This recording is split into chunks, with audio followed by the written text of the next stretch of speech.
Welcome back, everyone, and good evening, and welcome to Larry H. Miller Field once again for the final game of Day 3 of the UHSAA 6A baseball tournament. Tonight, Lehi and Riverton face off for a potential spot in the semifinals or a second date tomorrow. With my broadcast partner, Ty Wilkinson, Alexander Timolip here with you. Ty, Lehi against Riverton. We knew this matchup was coming. Now we get to settle it here on the field, our second semifinal game. And it's going to be a very interesting matchup again. It's the rematch. As of 2 days ago, I was actually more than likely anticipating this rematch too coming about. But Riverton, a great comeback game earlier today. Can they carry that momentum and against a well-rested, I would call them, Lehi team? And of course, this Lehi team upset both Riverton and American Fork on consecutive days.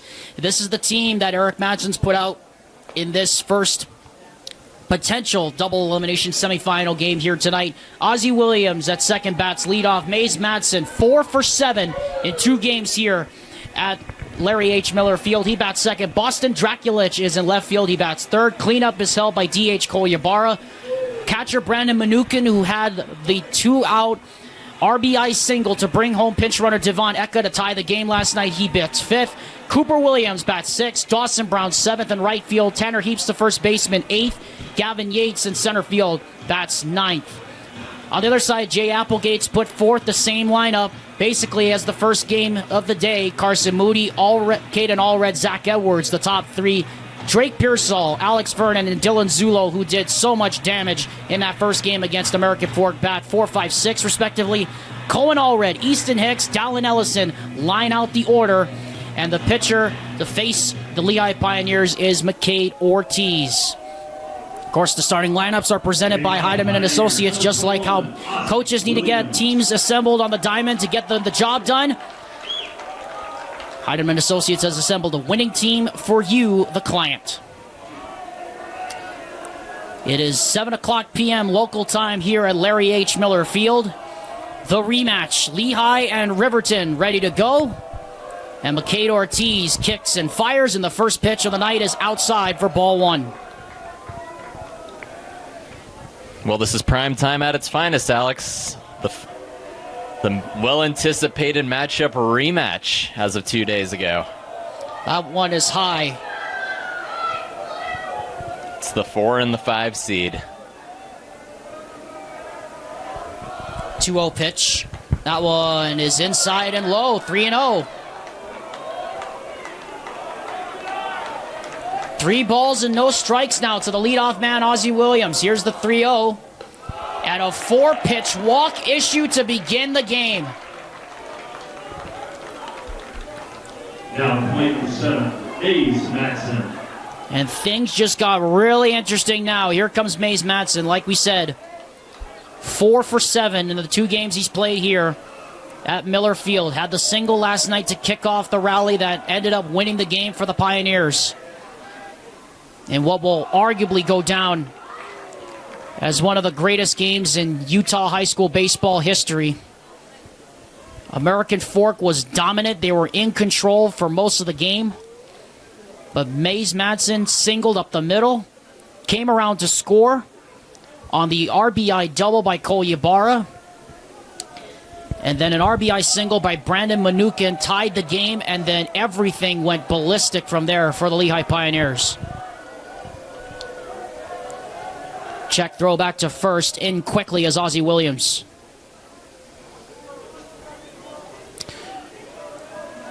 One ball, no strikes here on the shortstop, Mays Madsen. That one catches the corner, strike one. First strike of the night thrown by McCade Ortiz.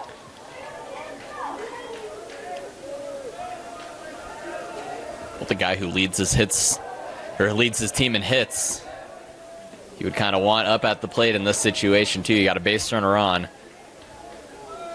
And this is where Riverton ran into trouble against the Lehi Pioneers, not able to get ahead in the count.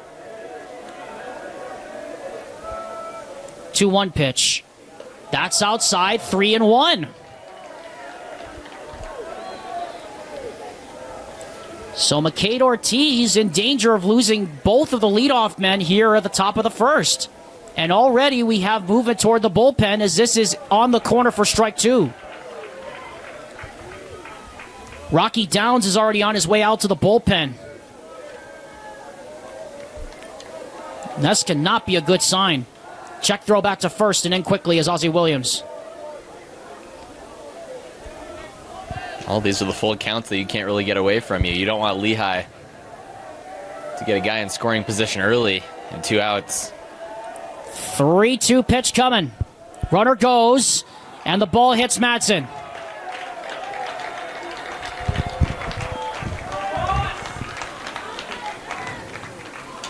And At plate number 9, Boston. now that brings up Boston Draculich, the left fielder. And there's 2 runners on and nobody out of the top of the very first inning. And already Jay Applegate is out of the dugout.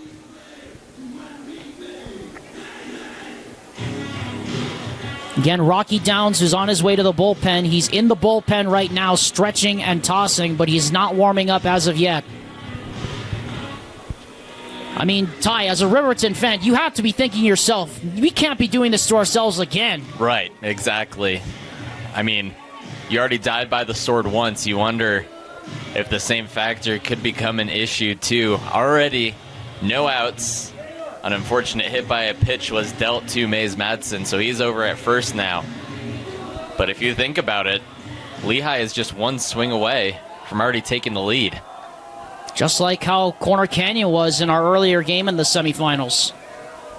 They took an early lead thanks to a triple and a sac fly in the first inning, but that was all they got after that. As Ortiz once again misses inside. Ball 1.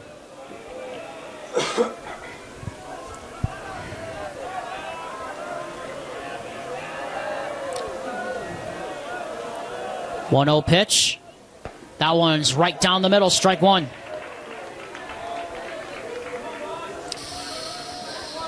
Runner on first, runner on second. Already in scoring position, nobody out in the top half of the first inning. The pitch. Liner, base hit to left. Madsen's going to send the runner. Here comes the throw. It's going to be close, and he got him!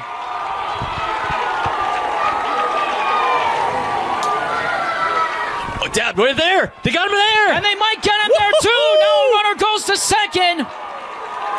As Madsen, Eric Madsen over at third, going to try and plead his case.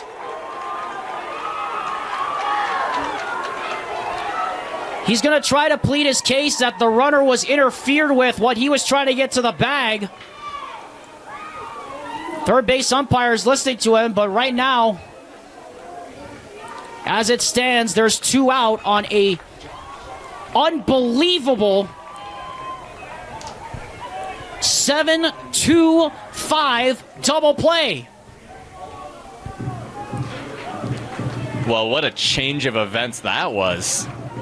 Absolutely, indeed.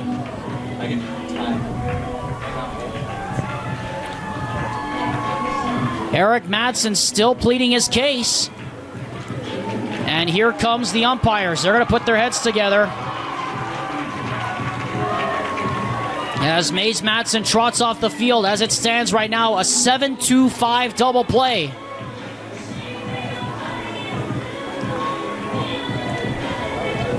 Jesse Crossett, Blair Van Dyke, Jacob Dunn, the umpires. Jesse Crossett will call over Jay Applegate.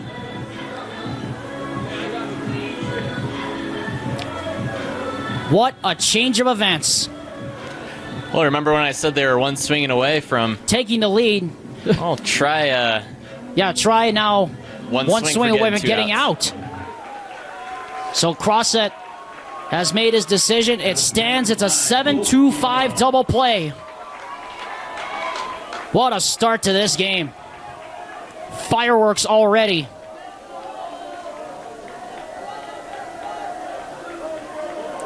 Runner still in scoring position over at second base. That's inside, ball 1. Well, don't count out Let's see, is that Boston Draculich over there at second? That that's still running? Draculich is still at second, but Easton Hicks guns down the runner at home. And then they gun down the runner at third on the 7-2-5 double play as this is lifted in the air to right. And just listen.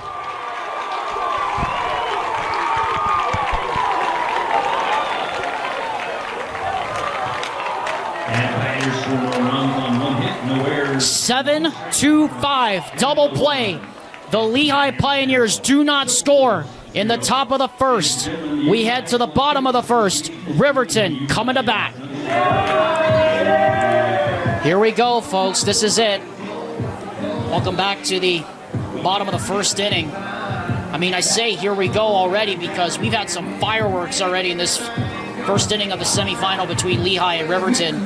Alexander Timolek, Ty Wilkinson. For those that missed it, McCade Ortiz issued back-to-back walks, and then Boston Draculich had what seemed to be an RBI single into left field, but the throw by Easton Hicks was perfect, and Caden Allred gunned down the leadoff man, Ozzie Williams, trying to come home, and then he alertly threw to third, and Drake Pearsall tagged Mays Madsen out for a remarkable 7-2-5 double play that somehow got Riverton out of a jam that looked impossible that they were getting out of.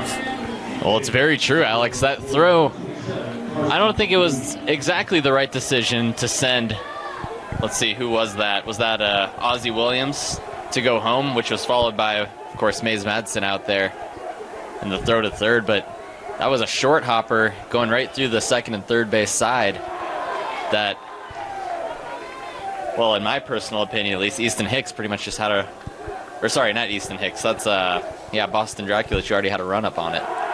Cohen Walker is the starter for Lehi tonight, and he immediately goes to 2 balls and no strikes on Carson Moody, who scored on the RBI single by Drake Pearsall in the earlier game this morning. He chops one over to second. Coming in is Williams, throw to first. And there's one gone here in the bottom of inning number 1. Now the plate number 21, Caden Allred. As Caden Allred now steps up to the plate. He of the 7-2-5 double play sparker, along with Easton Hicks. That really seems to have given Riverton some juice here at the bottom of the first, to say the least. First pitch on the way to Allred is on the corner, but right there for a strike. Once again, our umpires tonight, Jesse Crossett behind home plate calling balls and strikes. Blair Van Dyke covering second base down to first as this one's ripped up the middle. Madsen quickly gets it and fires over to first. Quickly 2 gone. As you noticed, that was Blair Van Dyke making the call over at first, and Jacob Dunn is over at third base. He's covering from second base down to the left field line here tonight. A couple of good groundouts to start for Lehi and their defense, which, as we know, has pretty much withstood the test of time, at least thus far in the past 2 postseason games that they played. Ball 1 now to Zach Edwards, the shortstop. So we're quickly zooming past here in the first inning. Ball 1 pitch is down low, 2-0. All 3 hitters have been started with 2-0 counts here.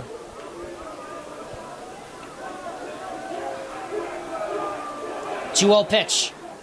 Chopper, Madsen picks it up, throws to first. Inning over. 3 ground outs, 3 outs. Lehi sets down Riverton. Ekahi Elua Aloha. In the bottom half of the first inning, we played 1 full. No score as we go to the second. Great fireworks to start the night here at Larry H. Miller Field on the campus of BYU. Alexander Timop alongside Ty Wilkinson, joined in the broadcast booth by our special guest, Wilson Gustafson, who's been kind enough to join us for a couple of innings here tonight. And, of course, Josh Dodge on the camera here down below us at Larry H. Miller Field. No score between Riverton and Lehi. Remember, Lehi must win to advance to the championship. Riverton must win to force a winner-take-all game tomorrow, our second one of the day. We already know Corner Canyon and Mountain Ridge will need a winner-take-all game tomorrow at 4 o'clock. What a game that's going to be, and maybe, just maybe, Lehi and Riverton will play one more time. As you expect, it is going to be a very tight and tense kind of match. Another veteran coach war, too. Lots of experience in the head coaching position for both dugouts. Yes, Eric Mattson, of course, over 15 years of experience in Utah Valley. Jay Applegate, his 25th season at the helm of Riverton. These are coaches that have been there before and done that. 1-0 pitch. This one is foul.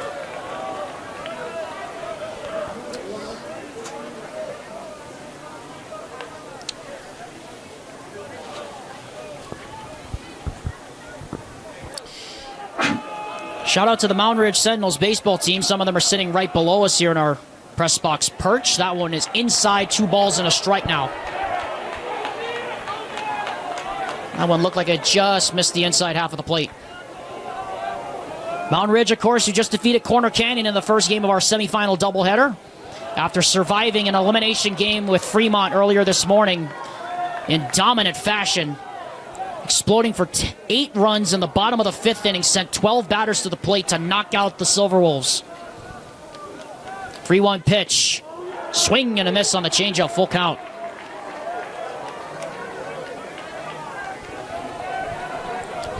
Brandon Manukin, 5th in the order. Next up, Cooper Williams, the third baseman. 3-2 pitch. Got him. And there's one gone. Now hitting number 3, Cooper Williams. And Ty, that's a big strikeout there for McCade Ortiz after running into some major traffic in the first inning. It's a big one, and it's his first of the night, too, so good to get that, especially on a hitter that's been doing so well, at least during this postseason and the regular season, Brandon Manukin. Who had the game-tying RBI single through the hole last night to score Devon Eka from second, part of the 4-run 6th inning that gave Lehi the stunning upset win over American Fork last night. And what we all agree on is, Ty, it was one of really the greatest games we'll ever see in the history of Utah high school baseball. I mean, that was one for the ages last night. 2-0 pitch. That one catches the inside half for a strike. Just the versatility, and it kind of just shows the stacked lineups from both sides, not only just American Fork, but also Lehi, too. This one is lifted off the end of the bat, foul down the right-hand side, over the concourse, and into Helaman Halls. You called it, too. That game wasn't over. Or that score wasn't going to be the score it was. Well, you should have known. I mean, I keep telling you guys a million times over, nothing's over in 6A until it's finished, as this one is lined into right center. Coming on is Booty, and he's going to let it drop in front of him for a base hit. And a 1-out single for Cooper Williams as the 6th man in the order gets on here in the top half of the 2nd inning.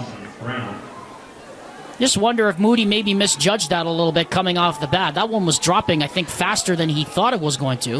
And that's officially scored the first hit for either side. 2nd hit of the game for either side, actually. Was the first one Boston? The first one was, yes. The first one was Draculich's single that eventually went down as a double, as this one is a strike called on the outer half to the right fielder Dawson Brown. You see, I know things. Yeah, there you go. I was just taking a look at the scoreboard, and I saw you were one. you were testing me. That's what you were doing. You were testing me. That's why. You're testing me. That's what you're doing.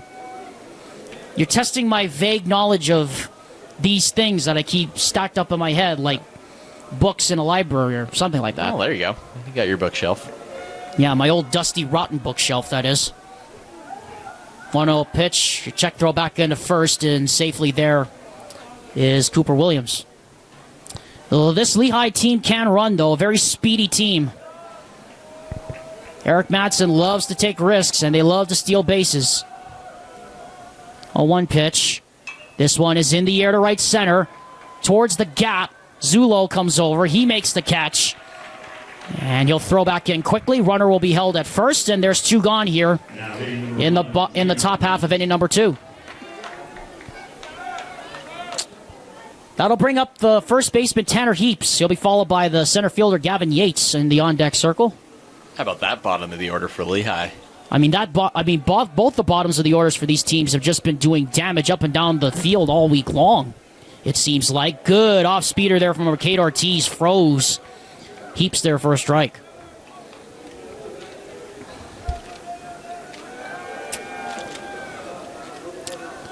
Check throw back to first. In safely there is Cooper Williams.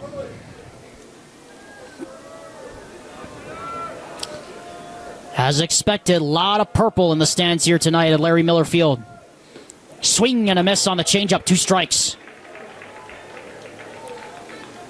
The only problem is you can't tell which one is which because both teams basically wear the same color purple, and they're wearing the same color of uniforms as well on top, at Putting least. everything on black, you could say, Alex. 0-2 pitch, tapped in front of the mound like a swinging bunt. Allred gathers, fires, got him. And that ends the inning. Silverwolves able to work around a single. No runs, a hit, no errors, and we go to the bottom of inning number 2. It remains scoreless here at Larry Miller Field. Beautiful look there at the Wasatch front. At the front of the campus of Brigham Young University, Alexander Timolip alongside my broadcast partner Ty Wilkinson. Would like to remind you that tomorrow a winner-take-all game will be necessary. Who moves on, Corner Canyon or Mountain Ridge? An all-Region 2 showdown in Game 2 of the Double Chance semifinals.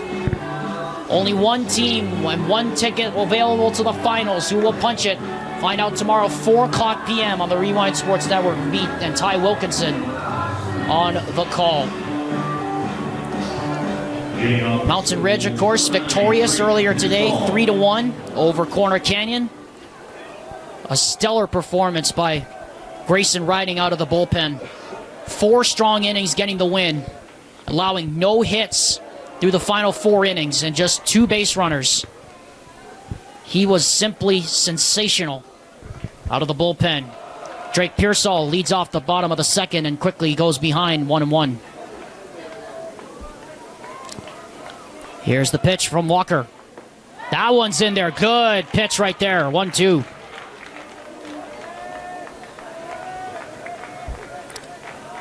One-two pitch. Just missed the outer half. 2-2. Catcher Manukin had to snatch it back a couple of inches to the left. 2-2 pitch. This one is poked in the air to right, and that's a base hit. Pearsall's going to make an aggressive turn at first. He thought about taking off for a second, but instead will content himself with a leadoff single, and just as he did in the first game today against American Fork, he is now on base. And Taya was that heart of the lineup in Pearsall, Vernon, and Zulo that did a lot of damage. Definitely today. First hit of the ball game, too, by the way, for Riverton. Vernon looking to bunt. Might have bunted it too hard, but this might work out perfectly.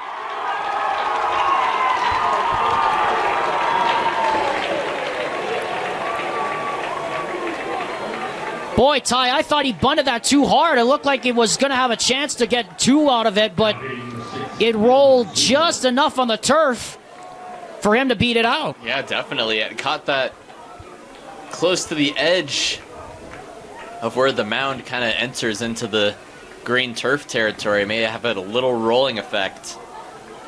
Yeah, that bunt was very difficult to read, but I agree with you. Hey, nonetheless, that's a base hit. And now Dylan Zulo up to the plate, and he takes strike 1 over the heart of the plate at the thighs.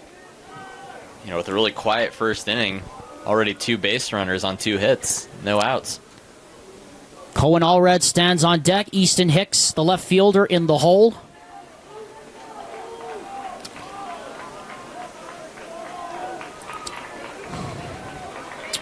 Runners on first and second.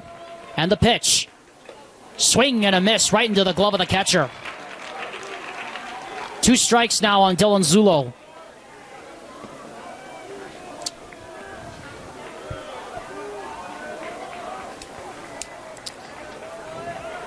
Cohen Walker comes set. Now the pitch.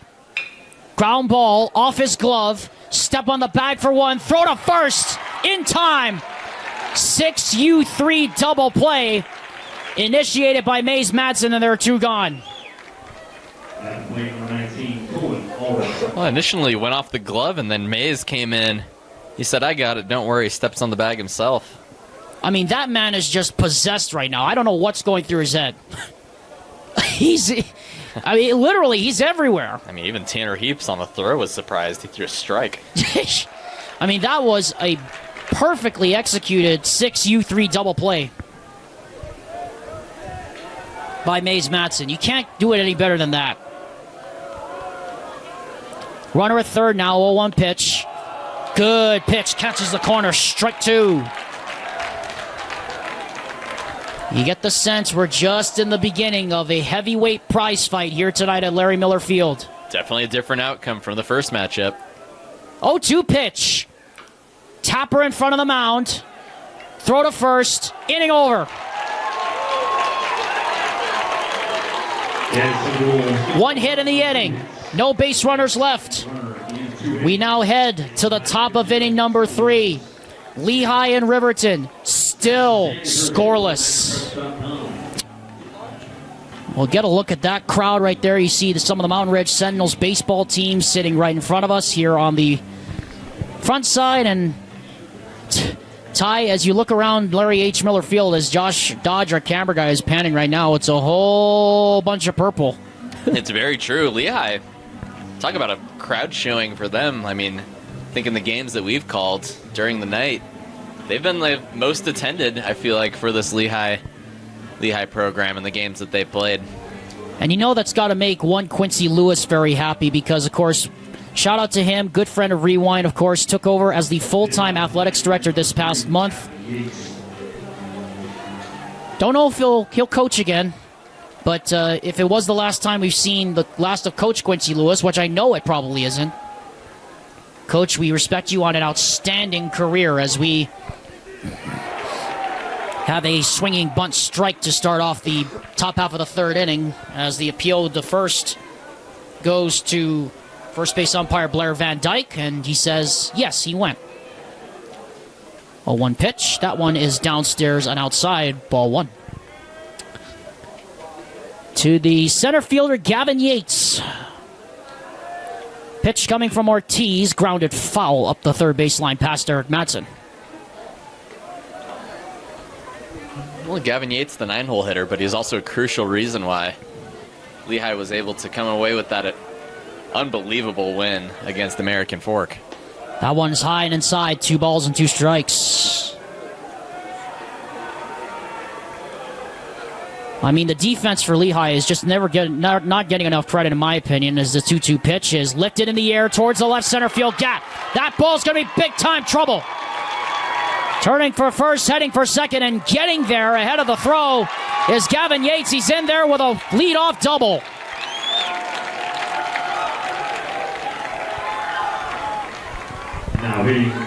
You were saying? You think he likes that bottom of the order? I don't think Eric Madsen better move him from out of that order. Well, now here comes Ozzie Williams, who was gunned down trying to score from second on an epic throw by Easton Hicks, and that led, of course, to the 7-2-5 double play that got McCade Ortiz out of the first big jam of the night. First pitch to him here is hit in the air to left center field. Hicks coming on, and it'll be caught, in fact, by the shortstop Edwards. Runner will not tag in advance. And 1 pitch, 1 out. And so here comes Mays Madsen, who we said coming into this game 4 for 7 in the 2 games he's played here at Larry Miller Field. 0 for 1, though, here tonight.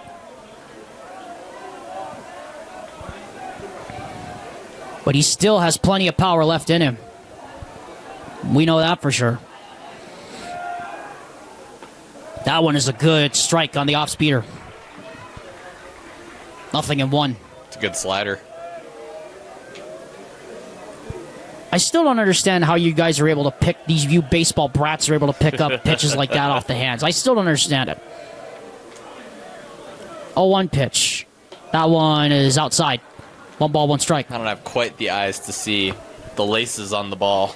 Right, but you have ears to hear at least. Right. The pop of the glove, you know what pitch it is, at very least. 1-1 the count, 1 out, runner on second base, and the pitch. That one is high and outside, 2 balls and a strike. So McCade Ortiz worked out of a jam the first time, thanks to much large part to that 7-2-5 double play, but needs a little bit more assistance right here following the leadoff double. 2-1 pitch. High fly ball, right center field, at the wall, and it is going to be tracked down out there by Zulo as that thing carried a long way for a loud out number 2. Whoa.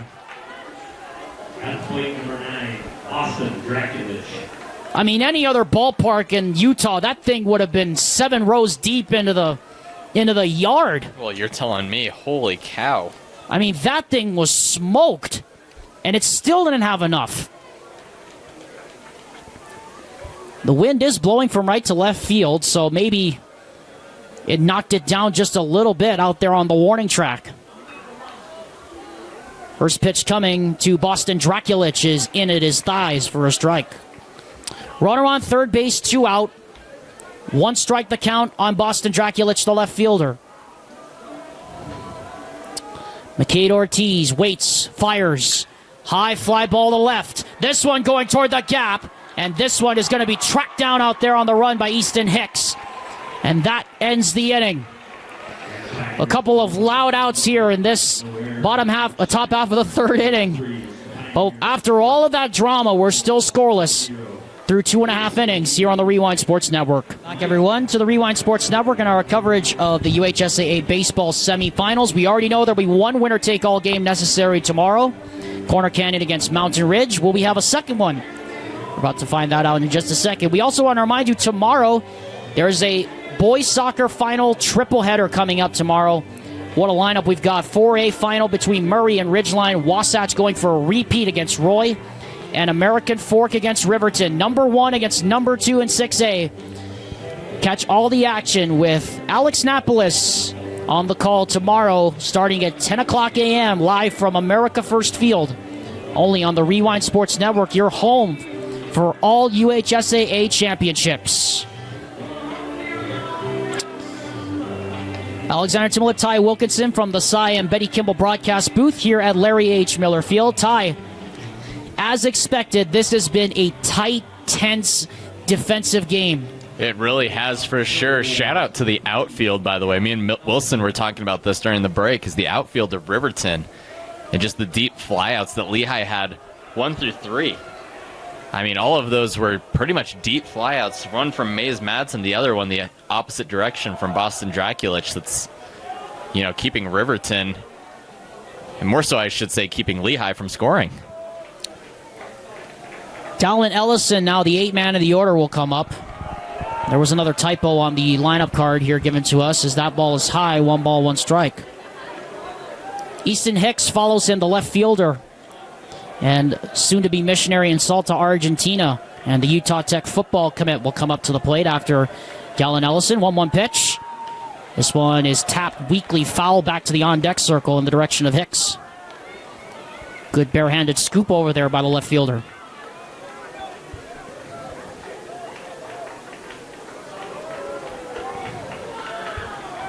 One ball, 2 strikes. And the pitch. That misses the corner, low and away, 2-2.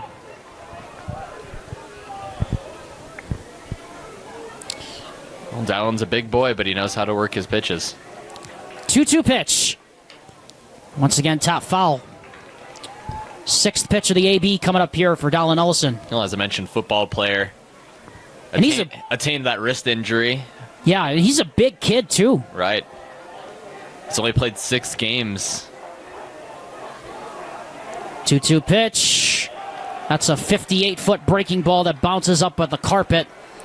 And the count goes full here on the leadoff man, Dallin Ellison. 3-2 the count. Nobody out. Just underway, 3rd inning, and the pitch is hit on the ground to second. Williams scoops it up, throws to first, and there's 1 gone here in the bottom of inning number 3. And that'll bring up the left fielder, Easton Hicks.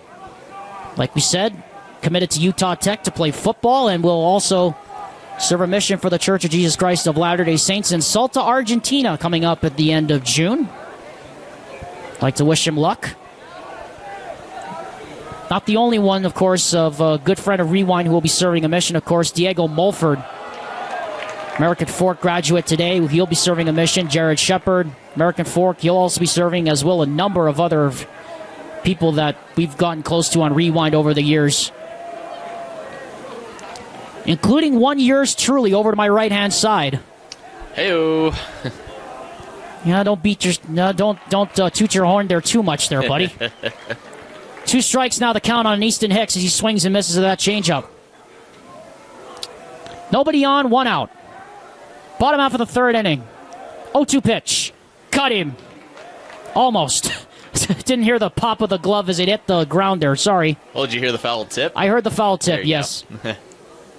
See, I hear things. There you go. I know you struggled last time, so just making sure. We're in check. We're good.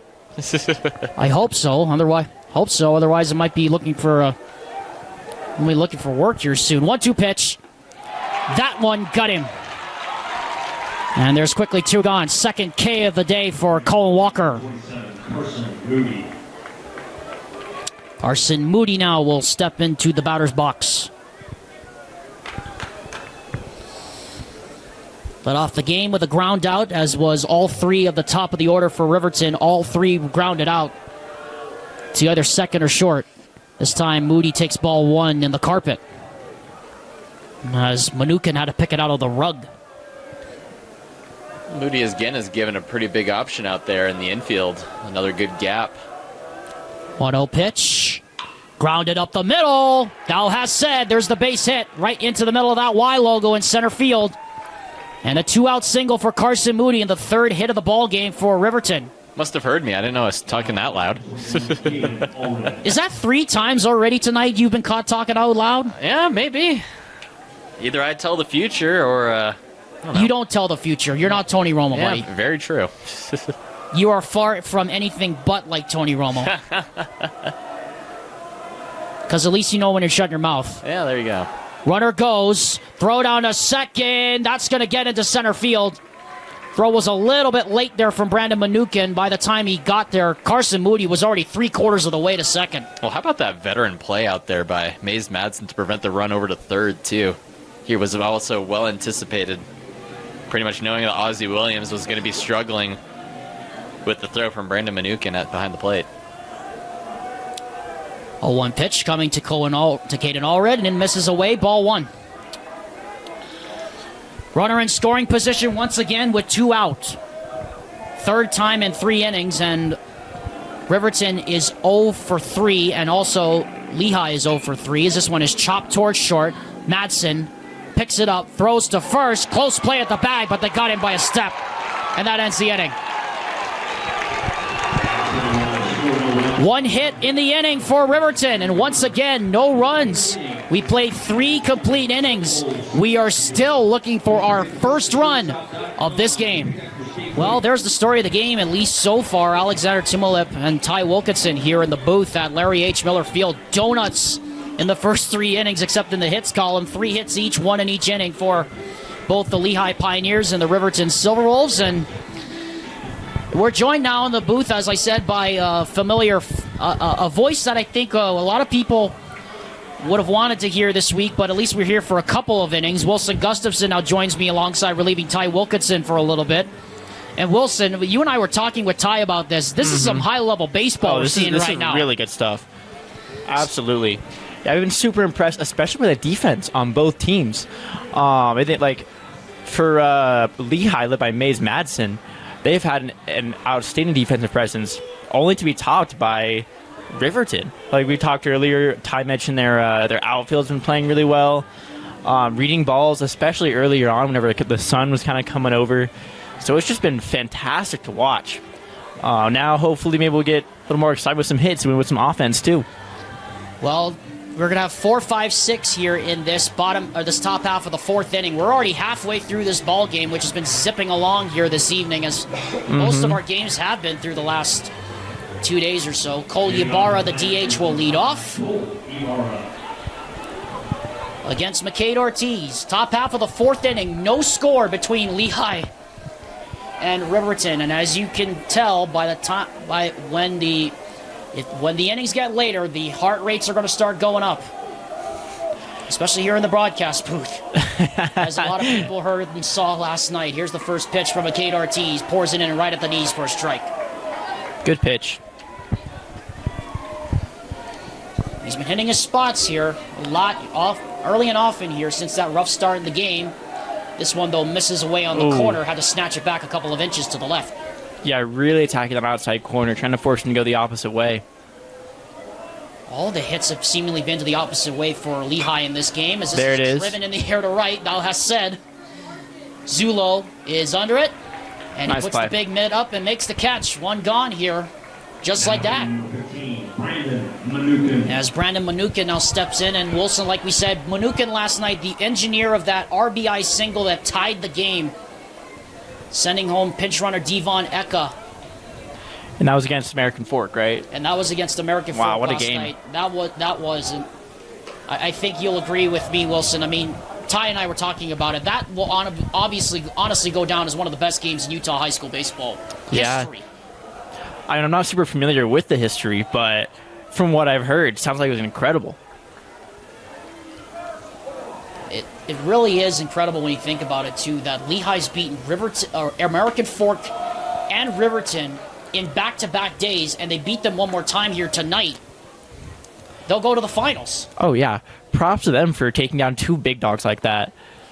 Taking all the way, a strike called here at the knees on Brandon Manukin. And I feel like throughout the tournament, as fatigue builds up, as teams keep on playing day in, day out, not having to win two games, like not having that loss on you, has got to be a huge, huge advantage. Well, we didn't see the rust earlier from Mountain Ridge after they had to play Fremont earlier this morning. Ortiz misses just ever so slightly on the corner for ball 4, and Manukin will trot down to first. And I believe that will be the cue for pinch runner Cade Bailey to come out from the dugout, and he does. Running one, Cade Bailey at the plate. So, traffic again for the Lehi Pioneers. This is the 4th base runner in 4 innings they've had. And Caden Allred will now come out to the mound to have a chat with this pitcher. There is no movement in the bullpens, at least as we can see right now. I may need to need my cameraman, Josh Dodge, to help me out here. I don't think there is any movement. He's shaking. He's just shaking his head, so no, there is no movement out of the bullpen. So nobody's moving right now. Ortiz has looked really solid so far today. He's had a great outing. Shaking a little bit after that walk, though. And of course, after that rough start he had where he put the first 2 runners on, he faced Ortiz. Quick throw back into first, and quickly as Bailey. One out here in the top half of the 4th inning. No score. Here's the pitch. Showing bunt and pulling back quickly was Cooper Williams, who reached on a walk his first time and did not come around to score, so officially 0 for 1 today. Or 0 for 0, I should say. Does not count as a 0 for 1 just yet. 1-0 pitch. Runner goes.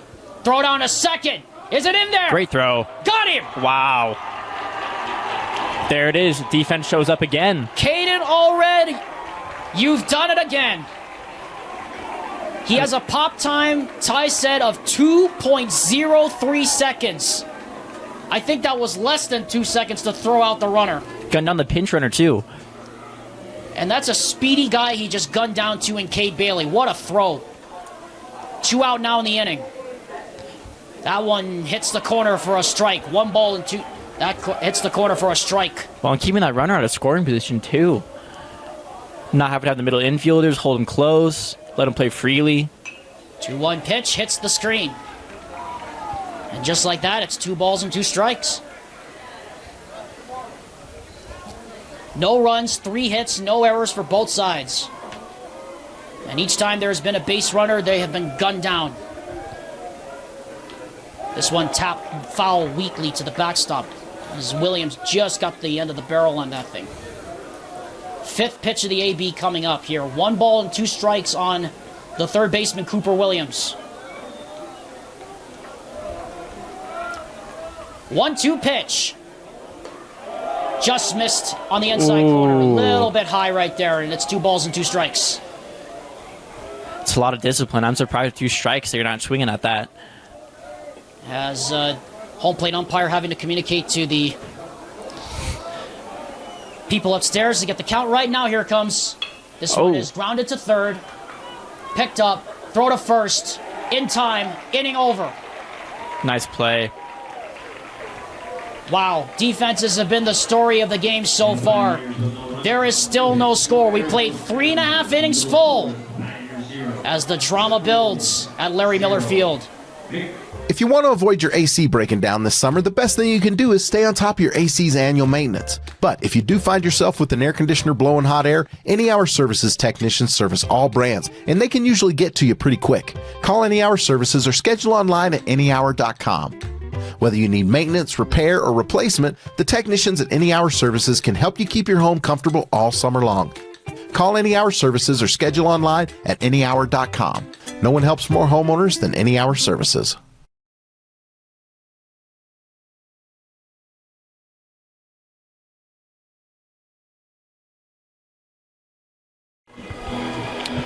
A good look at the setting sun here at the front of the Wasatch Mountains. Alexander Tumulip, Ty Wilkinson, and joined for the 4th and 5th innings here by Wilson Gustafson here in the broadcast booth. And Wilson, we have seen some outstanding defense on both sides. The 7-2-5 double play and the pickoff at second base for Riverton. And then you had Mays Madsen with a couple of spectacular plays, including that 6U3 double play. These two sides, there is a marked difference from the first meeting between these two sides. This is what we expected to see in the first meeting between these two teams. That's really interesting. And it's crazy whenever you're not like a defensive stalemate like this, how big of a difference one hit can make. Because neither side wants to let up right now. Zach Edwards, the Oregon State shortstop, future Oregon State shortstop, I should say, stands in, takes ball one. And again, that pitch is down low, 2 balls and no strikes. And now you wonder, Wilson, if fatigue's starting to set in here a little bit. I mean, Walker's had a great game. Pitched super well, very consistent. But then again, like, having to bring it inning in, inning out, it's a lot to ask out of a guy, especially day 3 into the tournament. And especially for a guy that's trying to get you into the finals. 3-0 pitch, taking all the way on the inside half, strike 1. 3 balls and 1 strike to count on Zach Edwards. 3-1 pitch, down low, ball 4. So leadoff walk issued to Zach Edwards to begin the bottom half of the 4th inning. And here comes Drake Pearsall. Definitely a test of Walker's poise. Leadoff walk is obviously never how you want things to go. But is he going to come back, get himself a ground ball, or is this where it starts to unravel? Well, we saw it happen a couple of times today in the bottom of the 5th inning for Fremont, as well as Davis in the top of the 6th inning against Corner Canyon. Fremont had it unravel on them in the 2nd inning. Big innings and crooked numbers have really been the story outside of the underdogs in this 6A tournament. Pearsall grounds one foul up the left side. Strike 1. Sounded like it came off the end of the bat there. Kind of holding his hands a little bit. I was about to say that contact sounded really odd off the bat of Drake Pearsall. He who had the RBI single to kick off proceedings, scoring Carson Moody, and he also had the 2-run double to score Moody and Zach Edwards on March 15th against American Fork. Shows bunt, pulls back, and then swings and fouls that one off for strike 2. Didn't look like anyone was crashing. Nobody seemed to be fooled. And Pearsall's a speedy guy, too, and now Jay Applegate just telling him, swing the barrel. Swing away. Exactly. Check throw over to first. Back in safely is Zach Edwards. They are not letting him move an inch over there at first base. 0-2 count and the pitch. Runner goes. High throw. Outside. Throw to the plate. They got him! Wow. The answer. How about that answer from Brandon Manukin? I'll do you one better. Gunning down Zach Edwards at second. That's also a great tag, too. Was that Mays Madsen there? I think that might have been him or Ozzie Williams. Anyway, here's the 1-2. This one is ripped to the hot corner. Fair ball. Pearsall's going to turn for first. He's going to head for second. And he's going to coast on in with a 1-out double. So the Silverwolves giveth and they taketh right back. Yeah, that's a tough play to make over there at the hot corner. Now hitting number 25, Alex. To the backhand side, right down the line. Yeah, because you're normally shading towards the infield. You're not expecting a ball, Wilson, to go to the outfield on that side of the play. Here's Alex Vernon now. Runner on second, one out. Can Riverton finally break through? And he swings and misses at that one. But the ball gets by, and that will allow Pearsall to move up 90 feet. I believe this is Alex Vernon, right, who had 3 RBIs in his last game. He's been here before. He knows what he's doing. He had an RBI in the third, an RBI in the fifth, and the game-sealing RBI single in the seventh that effectively won the game for Jay Applegate's crew. Can he do it again? That one is a good pitch on the low half. Strike Well 2. No runs, 4 hits, no errors for Riverton. Can they finally break through? 0-2. Tapper in front of the mound. Throw to first. They Great get the runner. play. But the run will score. And on the RBI ground out, the 4th of the day for Alex Vernon, Riverton does break through. And that was hard fought, too. Good on Riverton for bouncing back. They had their guy get gunned down on the steal second, immediately turn around, hit a double, make it to the next base, and then score on an RBI. That's tough baseball right there. That is Jay Applegate baseball at its best. First pitch to Zulo, and he hits one high in the air. Good In luck the seeing gap. this one. Center fielder Tracks it down. makes the catch, and that's the inning.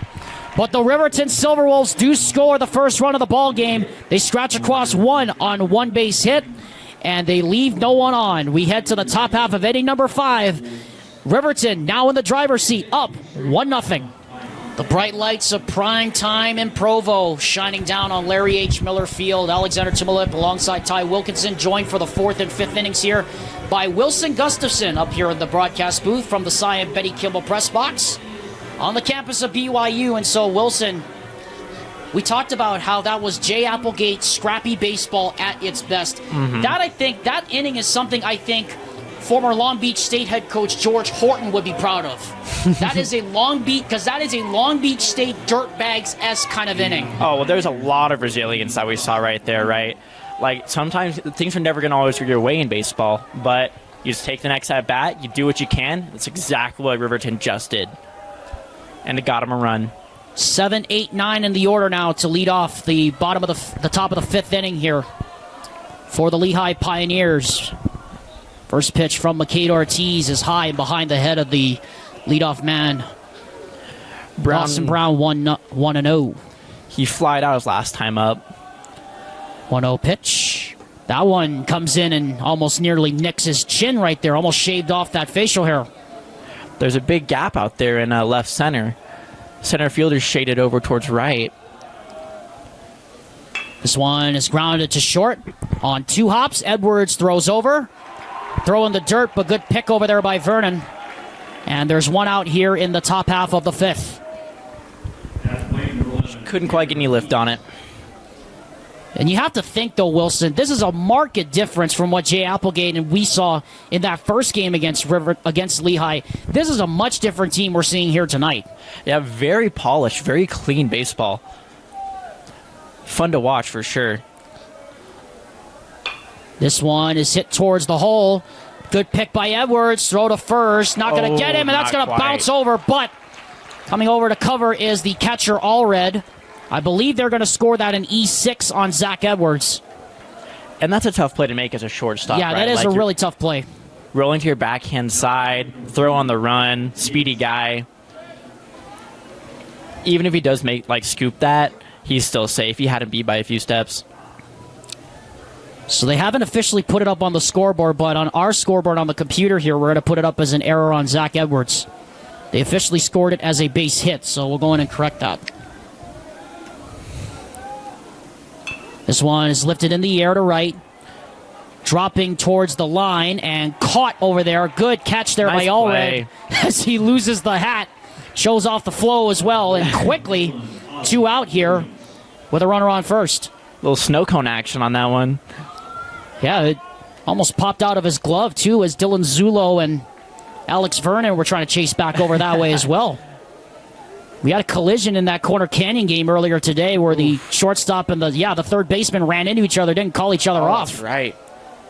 I mean, Wilson, you saw that up close. You know how difficult it is to defend these days. Oh, yeah. Especially when you're trying to defend against your own guy, as throw it back over to first is in time. Well, it's tough because, like, you're taught, like, you're used to be able to communicate, right? Like, on pop flies, fly balls, like, I got it. But on a ground ball, that's not usually what you're used to having to communicate for. Right. I mean, that's the challenge that's the subtle nuance of baseball sometimes, is you got to know not only where you are on the field, but you got to know who's on the field with you. That's what makes it difficult.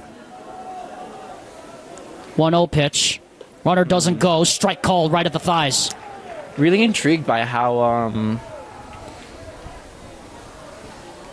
Cohen Allred is playing right now. I'm really surprised out there and a little bit closer to second in case when I get the force at 2. He's really keeping tabs over there on the runner. 1 ball, 2 strikes now, 2 outs here in the top half of the 5th inning. McCade Ortiz trying to shut it down. The pitch.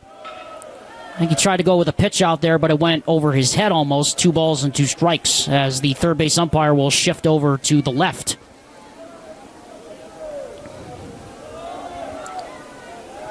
Check throw back over to first, and back in safely once again is the runner. Really keeping him honest. And these are some speedy guys we keep talking about here for the Lehi Pioneers. 2 balls, 2 strikes. Here it comes. Just missed the outer half of the plate. Count goes full. Close. Maybe missed it by a micrometer right there. Yeah, that one could have gone either way for sure. Ozzie Williams ready. The full count pitch. Lifted in the air to left, hailing foul into the batting cage. 7th pitch of the AB coming up here to Ozzie Williams. This has got to be tough on Ortiz. Like, he's been pitching all game. 10 pitch at bat, you're just ready for this guy to sit down. Remember, Corner Canyon was able to coax a 10-pitch walk out of Dylan Singleton earlier this afternoon. Ortiz ready. 3-2. Runner goes. And fouled off again. Off to the left. This is a great at-bat right here. This sure is. 8th pitch of the AB coming up here. And you could feel the tension in this ballpark. At the same time, great discipline from Ortiz, being able to keep the ball away from the batter. 3-2. High fly ball, right center gap. Moody, inning over. Another 1-2-3-0 inning for McCade Ortiz, who's gone 5 strong. We head to the bottom of the 5th inning. Riverton still up 1-0. Shot of the American flag out there, right center field here at Larry H. Miller Field, blowing out towards left field now as the wind starts picking up and swirling a little bit on this Wednesday night. Alexander Timolip alongside my broadcast partner, Ty Wilkinson, here in the broadcast booth, but for now in the 4th and 5th inning, joined here for the last half inning by Wilson Gustafson. And Wilson, this has been an exhibition of... I would go as far as to say this is a game that Long Beach State fans would be proud of, because it is that kind of a game right now. Yeah. It's scrappy and it's physical and it's dirty. Lots of small ball. Each team is working with anything, any gift that they'll get from the opposing defense. Something that George Horton and former Long Beach State head coaches like George Horton and Troy Buckley and Eric Valenzuela of old would love. Also kind of reminds me a little bit of the 2015 Royals, who won the World Series. Just played That's great. true, too. Ned Yost and Ned Yost manager and Eric Hosmer and Lorenzo Cain, Alex Gordon. That's right. They Mike love Moustakas and all of that jazz. They love small ball, and it was so fun to watch them because they would just hustle, played with heart, and they won the World Series. Had pretty much all of America cheering for them at that point. This one is chopped to third, picked up on the hot corner. Williams throws over to first, pulled off the bag a little bit, but Still made the spike on the bag anyway. 1 out. 1 run, 4 hits, no errors for Riverton. No runs, 4 hits, no errors for Lehi. This is small ball at its best right now. This is Long Beach State-esque baseball at its best. Pitch to Ellison is called at the Great knees location. for a strike. Still attacking that outside corner is what it looks like. This one is lifted foul down the right field line, tailing toward the bullpen, and will land in said bullpen. 2 strikes. Still nobody up in either of the bullpens yet, although we do see some movement in the Riverton bullpen. We have a right-hander now standing up in the bullpen for the Silverwolves. That's a called strike 3. Right down the heart of the plate. And Dallin Ellison has made a peeping Tom and sent back to the principal's office. Yeah, with 2 strikes, you got to be ready to defend the play. Anything kind of close, you got to be ready to swing at it. So quickly, 2 outs here in the bottom of the 5th, and here comes Easton Hicks. That's a good strike right there at the knees. Well, it's a nice frame job there from Brandon Manukin. These 2 pitchers going punch for punch. Right there again. Oh, that one looked good to me, but That one didn't get the call. Manukin had to snatch it down a few inches from the top. 1 ball, 1 strike, and the pitch. Swing and a miss. Strike 2. Blew the fastball right by him. Hicks struck out his last time up, too. See if he can put the ball in play here. 1-2 pitch. Doesn't get the call this time. Had to pick it up a little bit off the carpet. 2-2. Yeah, I still got a pitch to work with here if he's going to try and throw something off speed and get him to chase. 2-2. Ground ball up the middle, and that's into center field for a base hit. So a 2-out base knock for Easton Hicks, and the Silverwolves once again have traffic on at first base. Hicks did a great job defending the plate there. 2-strike approach, choke up, put the ball in play, got up the middle. Next thing you know, we got a base runner with 2 outs. So that'll bring up the center fielder Carson Moody, who led off the elimination game in another classic against American Fork with that single, and then came around to score on the RBI single by Drake Pearsall. Check throw back to first. Hicks back in. That is just the 5th base hit of the ball game, and we only have 2 other extra base hits of the game. 7 of the 9 hits have been singles. This one is off the end of the bat into center field, and it is squeezed out there by Yates, and that will retire the side. Wilson, good work there. Good work there, buddy. Appreciate it. Hey, been an honor. Ty Wilkinson will be back for the top of the 6th inning as we go to the top of the 6th. 1-0. Riverton still leads here on the Rewind Sports Network. Beautiful shot there of Mount Timpanogos in the distance as we welcome you back to the Rewind Sports Network. The mouth of Rock Canyon here at the front of the Wasatch Mountains. Alexander Timolip alongside Ty Wilkinson. Thanks to Wilson Gustafson for joining us for the last 2 innings. Well, we owe it to him, right? We do owe it to him. And, folks, we know he's been under the weather all week. We owe it to him and Josh Dodge to call to one of these games this week. I mean, it's really been a fantastic tournament. And now, Ty, this is where the stress really goes up if you're the Riverton Silverwolves. Yep. You got 6 defensive outs left, but these are going to be the hardest ones to get because this Lehi team is not going to go away. It's a difficult next 2 innings from a defensive perspective when you're coming into this game. I know you want to close it and you think that you have something in your bag, but it's just a 1-run game. Mace Matson leads off, and the first pitch of the inning is down low for ball 1. We have a righty warming up in the bullpen for the Riverton Silverwolves. That one's right there on the inner half for a strike.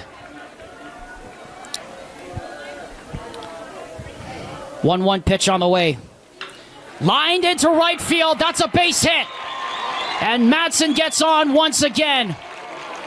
His first base hit of the night, and it could not have come at a better time. I was going to reference Alex. He's been a little bit quiet over there. But what better time to get a hit if you're Mays Madsen than in the top of the 6th? And the tying run is now aboard, and the potential go-ahead run is now being brought to the plate in the person of the left fielder, Boston Drakulich. First pitch on the way. Good pitch there, strike one. He has been peppering those corners, Ty, all night. And as we say that, no more movement in the Riverton bullpen.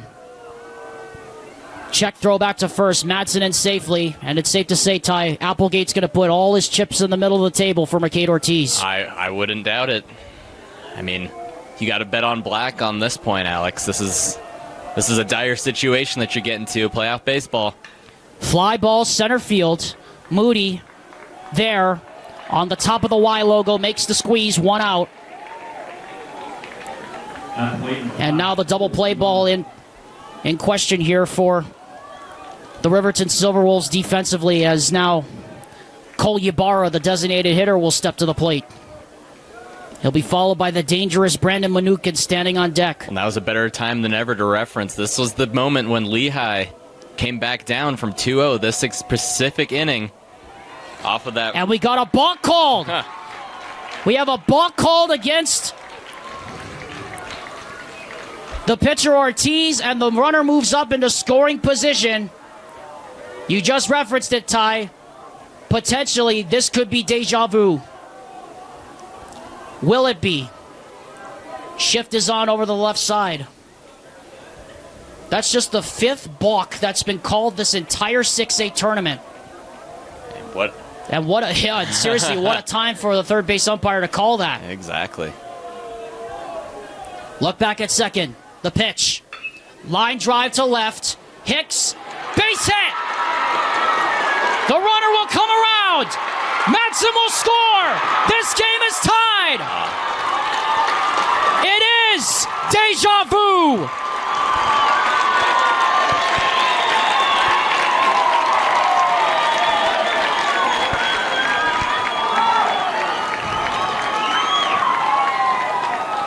Now it's playing number 15, Brandon Mnookin. Would you believe it?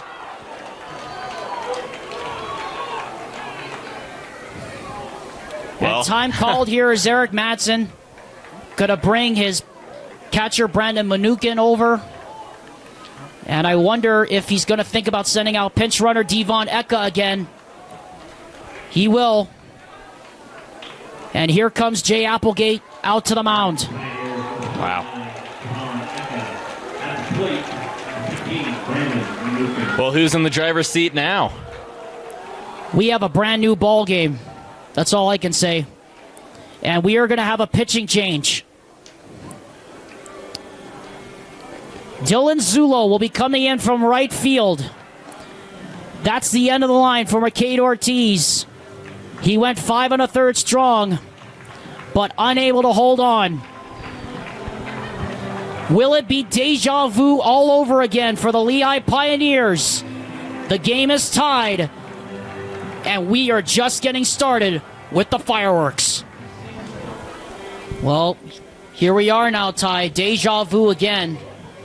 Alexander Timlip, Ty Wilkinson, Dylan Zulo now takes over. His task, very simple. Get Riverton to the bottom half of inning number 6, Ty. Easier said than done. Mays Madsen, leadoff single. Yes, it was a leadoff single. And then the base knock to bring him home. And who better than Cole Ybarra, who started, Alex? He got the RBI in order to tie that game. That's that 2-run double. The 5-hitter in the 4 spot. I mean, who in the heck is writing this script? You can't script this. You can't. Not only just the odds of that happening, but it's the same part of the lineup, and Right. now we're in the same situation.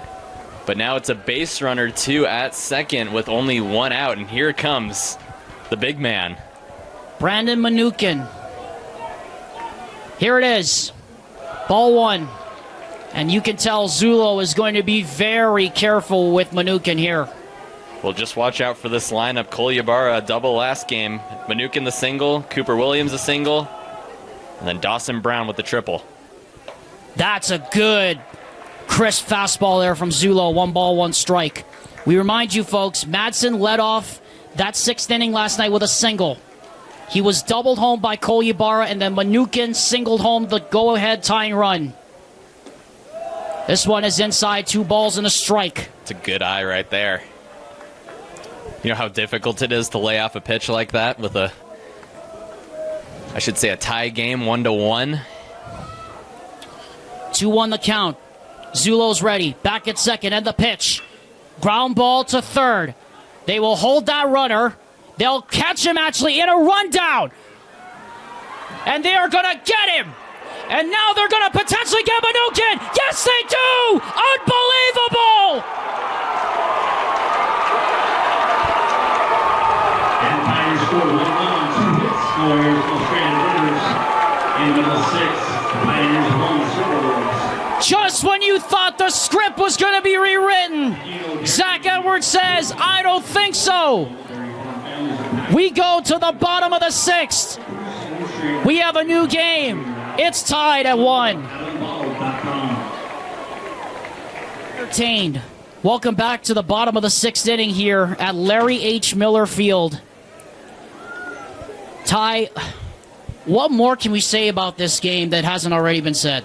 That this is probably the best game we've seen. I mean, if we thought Lehi American Fork was an all-time classic, this game may be just about to top that. This has been incredible to watch. How about the primetime games these past 2 nights, Alex? Under the lights, sun is setting on the Wasatch. What better ambiance could you ask for? I mean, it doesn't get any better than this.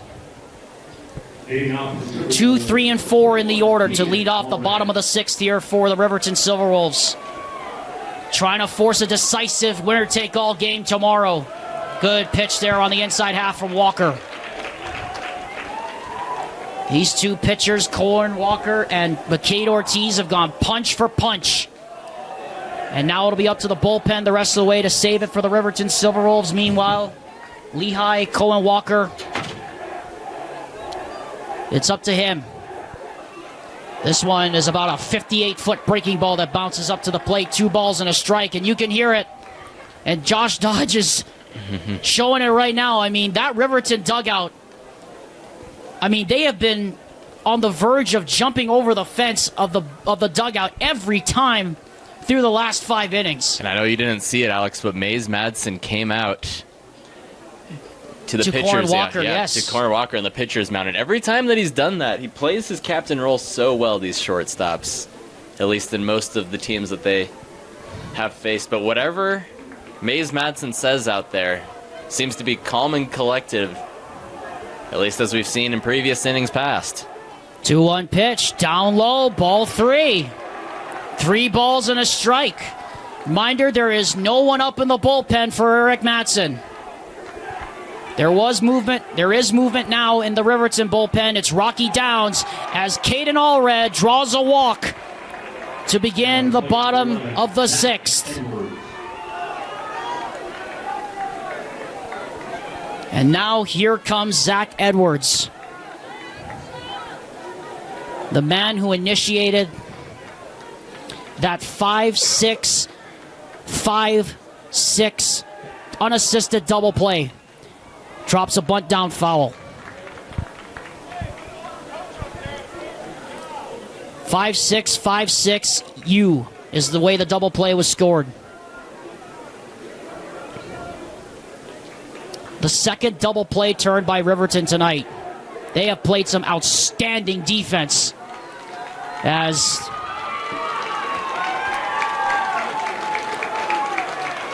now the home plate umpire, Jesse Crossett, I believe, has about had enough of the chirping coming from the dugout. I think he just wants at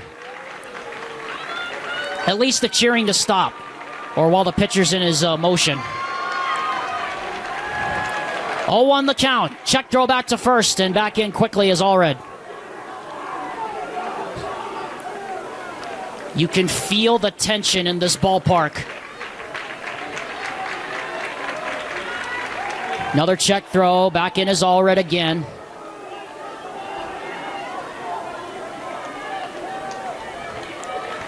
Allred represents the go-ahead run on first base. The 0-1 pitch. Liner into right center field. That's a base hit. Allred will turn and go for third. He will get there without a throw. And the go-ahead run is 90 feet away.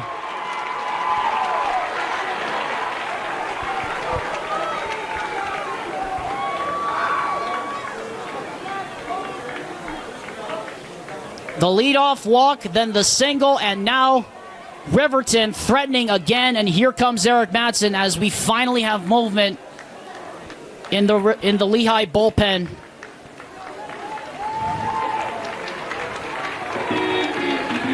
I mean, what more can you say about Zach Edwards in this game as we're getting a look here at the Lehi bullpen? He's done an outstanding job, Alex. I mean, there's a reason why he's an Oregon State commit.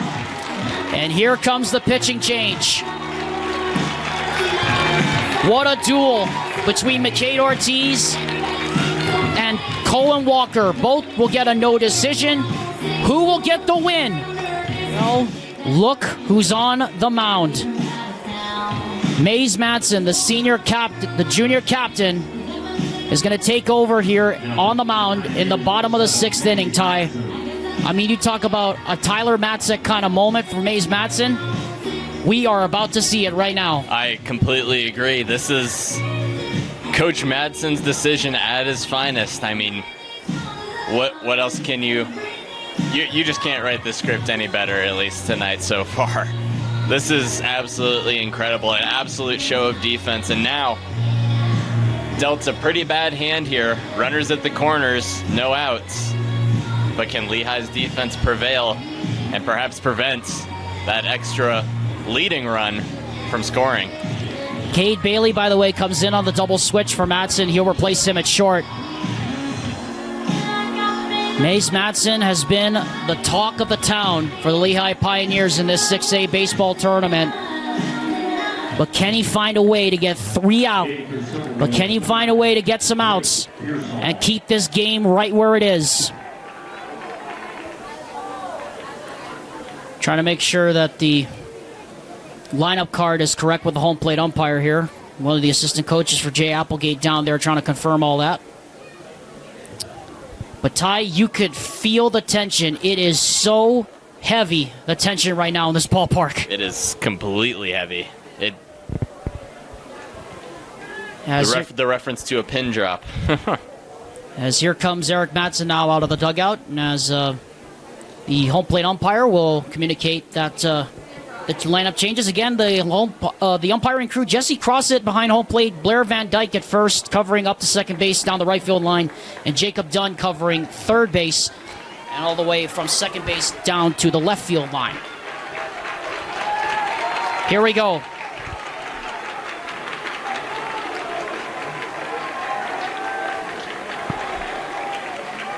Runner goes.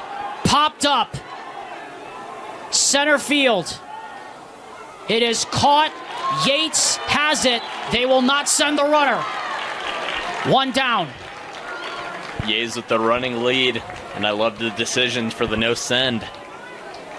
At plate, number 25, Alex Vernon. He was already reaching in the infield by the time he had caught that with a running start by that point, Alex. So now here comes Alex Vernon. 1 out. 2 runners on at the corners. Go ahead run at third. He's going to try to bunt his way on, and it is almost caught. Good attempt at the stretch fetch down there at first base by Tanner Heaps. We almost had ourselves another highlight reel play on a night that's been full of them. Wow, that anticipation. Did you hear that crowd reaction? Wow. I mean, everyone was hanging by a thread on that, and here comes Eric Mattson here quickly out of the dugout to talk defense here with his staff defensively on the mound. We'd like to remind you the Rewind Sports Network's coverage of UHSAA baseball continues tomorrow. It's winner take all between Corner Canyon and Mountain Ridge at 4 o'clock.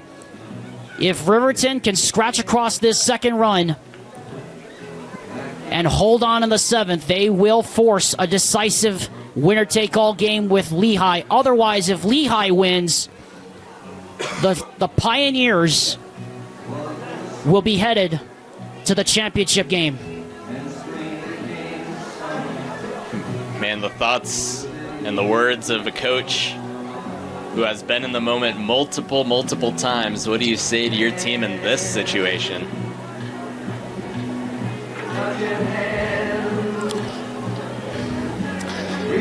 Jesse Crossett now.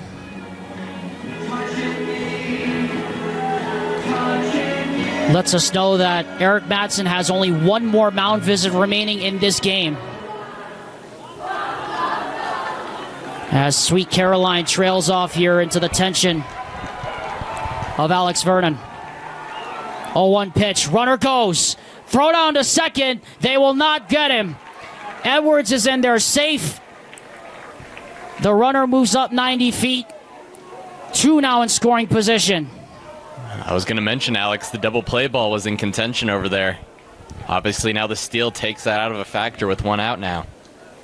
It's going to be a lot more difficult, especially since you can't exactly get those force outs at those 2 bases anymore. Alex Vernon, who had 3 RBIs in the elimination game against American Fork, including the one that sealed the game. The 1-1 pitch. Liner down the right side. Foul. 1 ball and 2 strikes. And here comes the noise.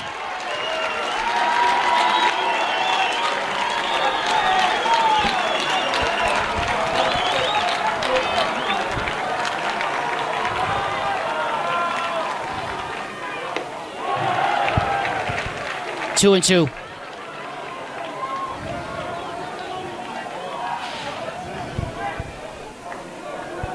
Lehigh infielders playing up on this one. I think they're going to try to contest the out if they get a ground ball.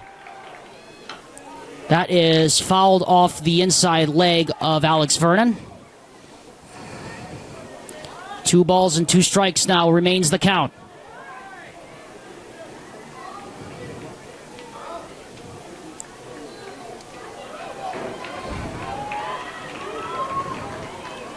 Alex, I think Lehigh defense right now, the infielders are going to try to prevent this leading run. You can see how the infield is shifted. 2 balls and 2 strikes. Here it comes. Fly ball in the air to right center. Might be deep enough. Yates has it. They'll try to score the runner. Here comes the throw. The throw gets away. Riverton in front again.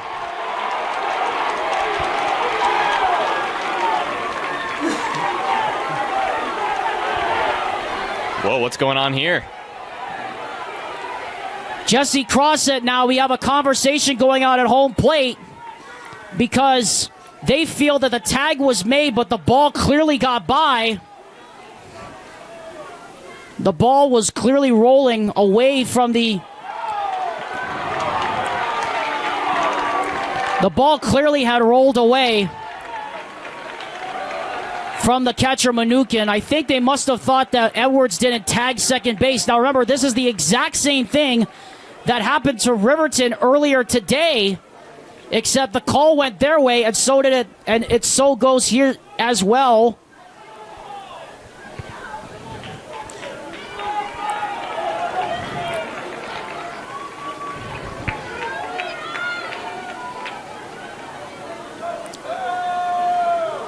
So Zulo now steps in, and there's no argument either from the Lehigh bench, and so Riverton in front.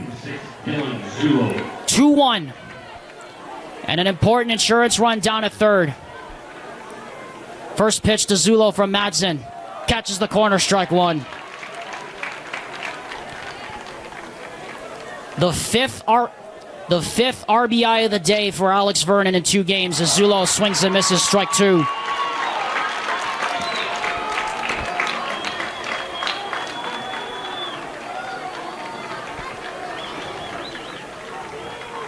Oh, 2. In the dirt, 1 and 2. Good waste. I feel like Madsen just wants to work. Yeah, Madsen just work on this batter, Dylan Zulo, to try to get out of this one. 1 and 2 the count. Here comes the pitch. Tap Weekly foul to the left side. Stays 1-2.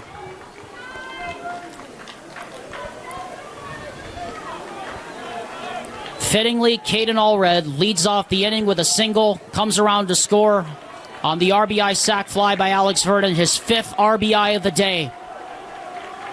1-2 pitch. That one once again bounces up to the plate. 2 balls and 2 strikes. Great defense back there by Brandon Manukin to get that stop and to prevent that extra run from coming on and making it a 2-score game. 2-2 pitch. Down low, 3-2. Count goes full.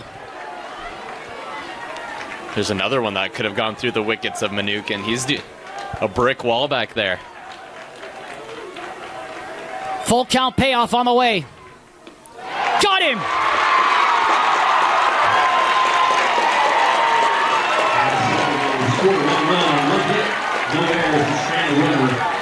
Well, this is the story of the game.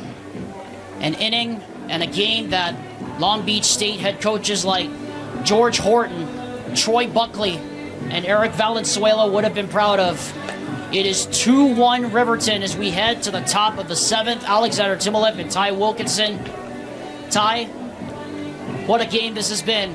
And it only fits. It comes down to the final 3 outs. Yeah, the last page of the script right now is in Lehi's hands. They get dealt these last 3 outs. And I mean, what a night for baseball for Lehi and Riverton both. We are on the last verge of Lehi's 3 outs, and you guys will get to see it here first. This game started at 7 o'clock p.m. It's 8:32 right now. 6, 7, 8 coming up in the order. The tying run is represented at the plate. The go-ahead run is represented on deck. It comes down to this. Dylan Zulo is in line for the win. Dylan Zulo in line for the win. McCade Ortiz and Corin Walker went punch for punch, but both got NDs. First pitch, fouled.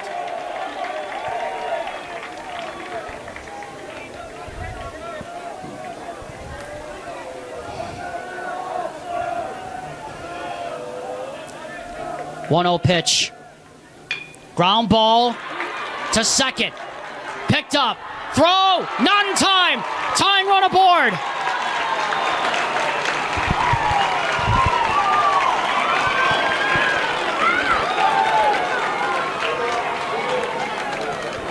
Now the play for 14, Dawson Brown. Well, there's the start you're looking for. 7th hit of the game for Lehi. Dawson Brown now.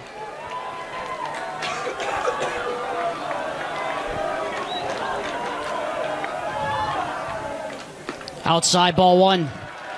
Righty and lefty up in the bullpen now for Riverton. You wonder if Coach Madsen wants to lay a bunt here to try to get a runner in scoring position. 1-0 pitch. Strike down the middle of the plate.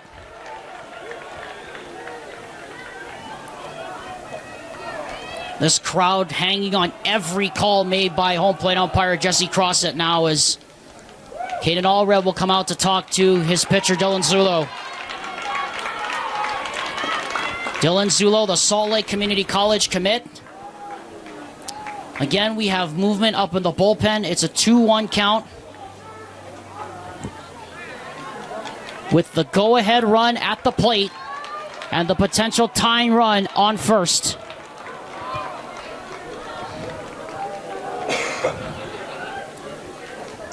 As assistant coaches want to make sure everything's correct, Jesse Crossett says, okay, let's do this.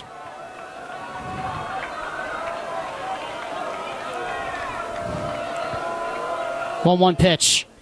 Strike 2. 1 ball and 2 strikes now on Dawson Brown. How about that off-speed pitch? Jay Applegate trying to direct traffic out there in the outfield. 1-2 pitch. Down low, 2-2. Try to get him to chase. Good pitch by Zulo.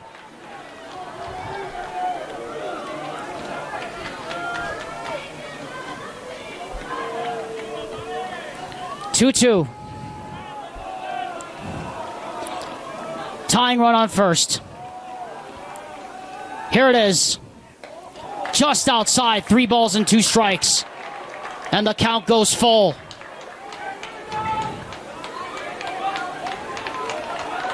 And it builds the drama.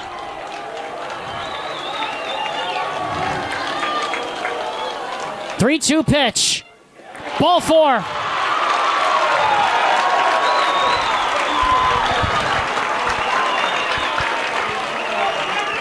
Jay Applegate's out.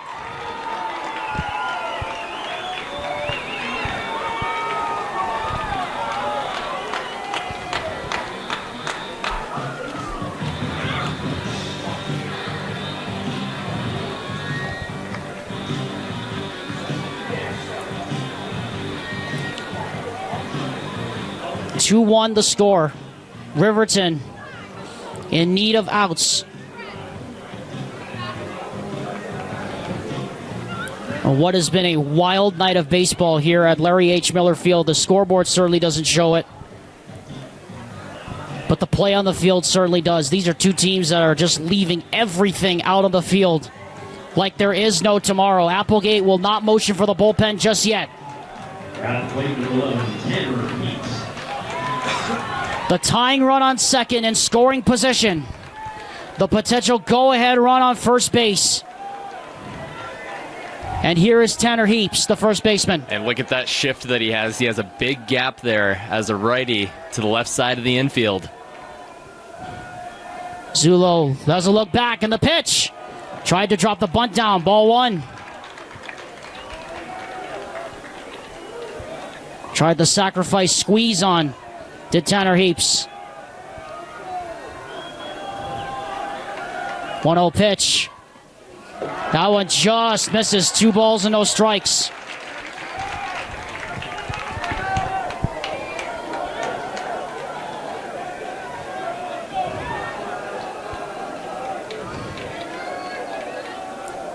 Two-0. Bunt in front of the plate. Zulo to the backhand. Throw to first. Pulled him off the bag. He is safe.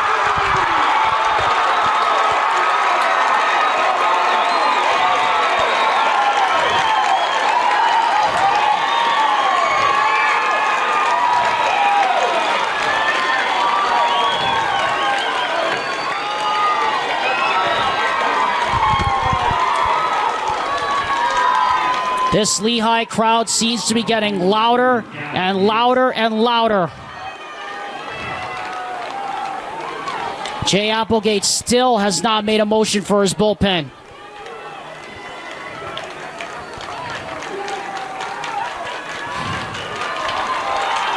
Crowd on its feet for Lehi.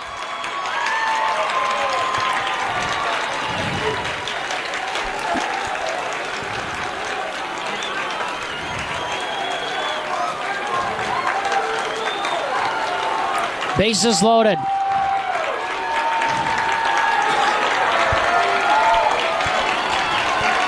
Here's Gavin Yates.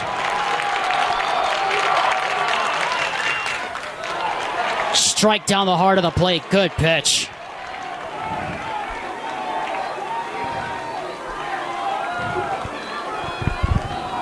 Oh, 1 pitch. Foul to the screen. 2 strikes again.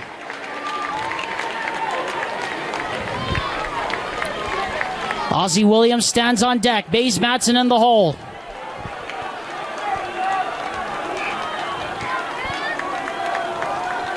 Oh, 2.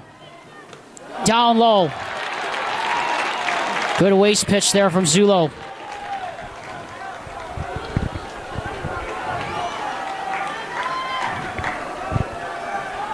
One, 2. Liner! Base hit! 1 run will score! Tie game!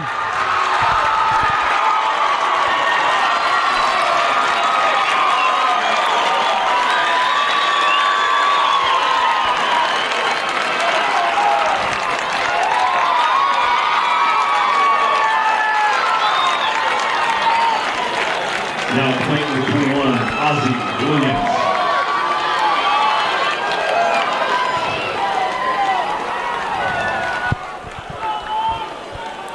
Ozzie Williams now. The infield shifts in. First pitch from Zulo. Good pitch at the letters for a strike.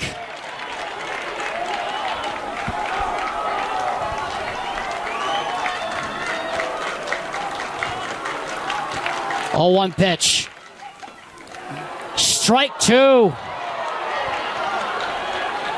That was a low one. They caught enough of the corner. Zulo needs it. Can he get it? Grounder.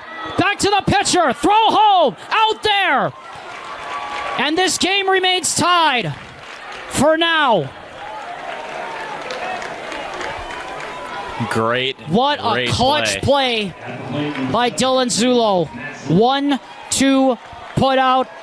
And here comes Mad Dog.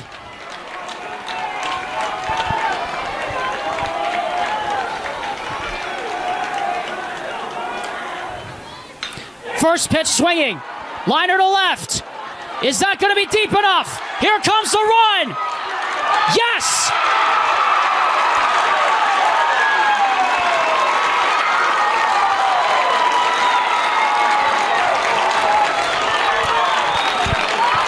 Playing line, Austin Draculas.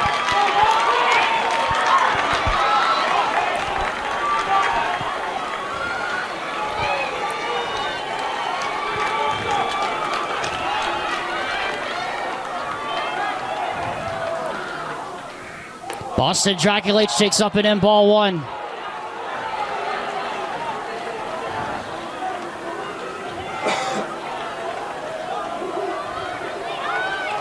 Two runs have scored in this inning. 1-0 pitch. Swung on and missed, strike 1. What an inning this has been. And we're not even into the bottom half of it. 1-1. Swing and a miss. Dylan Zulo was on the hook for the win. Now he's just hoping he can avoid an elimination loss. And that his offense can come through.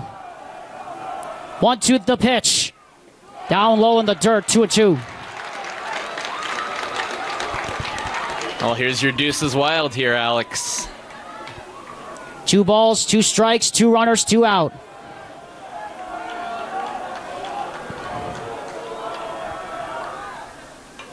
Tip foul back to the screen. And why not do it again, right?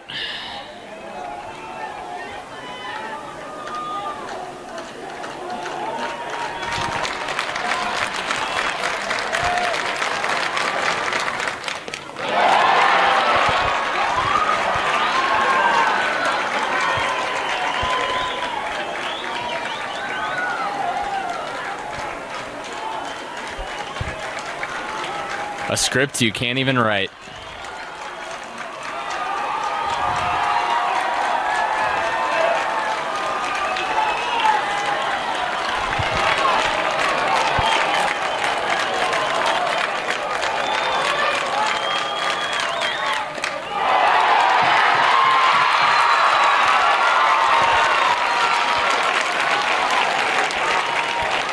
Now playing the 5, Cole Ibarra.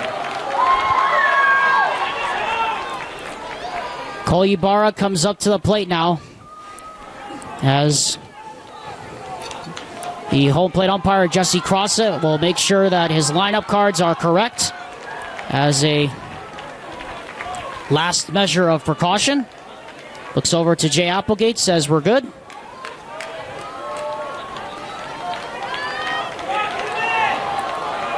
Cole Ibarra tied the game with an RBI double in the 6th inning.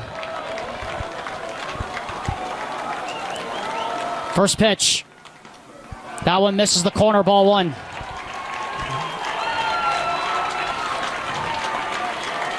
Well, he had the RBI earlier. Once again, he had that base knock in that 6th inning. Can he do it again? 2 runs in this inning have already come across the score on 2 base hits. And look how big of a gap they give him in the middle infield. Heiner foul back to the screen. 2 strikes again.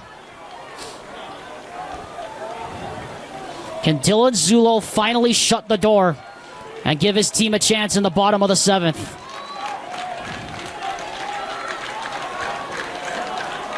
He's got an alleyway to work with right down the middle.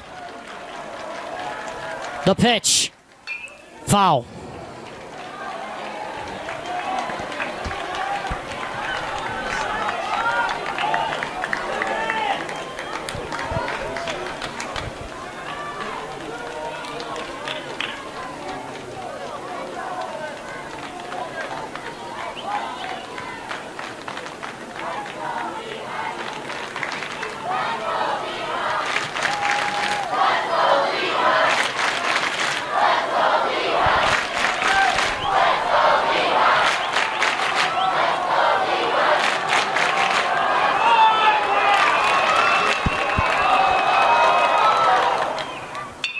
Ground ball to the hot corner. That gets through.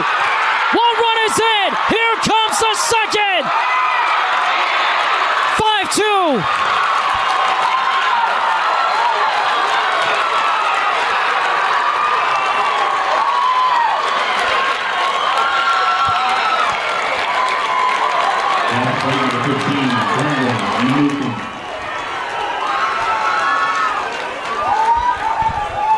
5-2. Meets the clutch moment.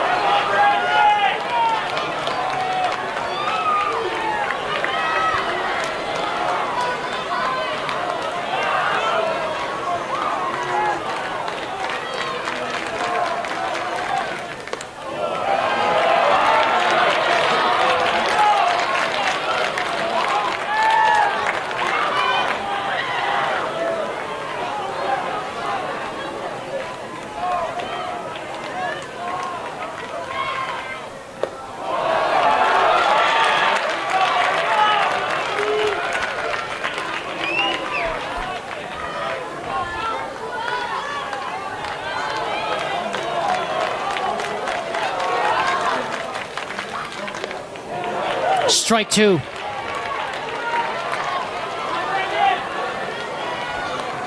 Can Riverton finally get out of this inning?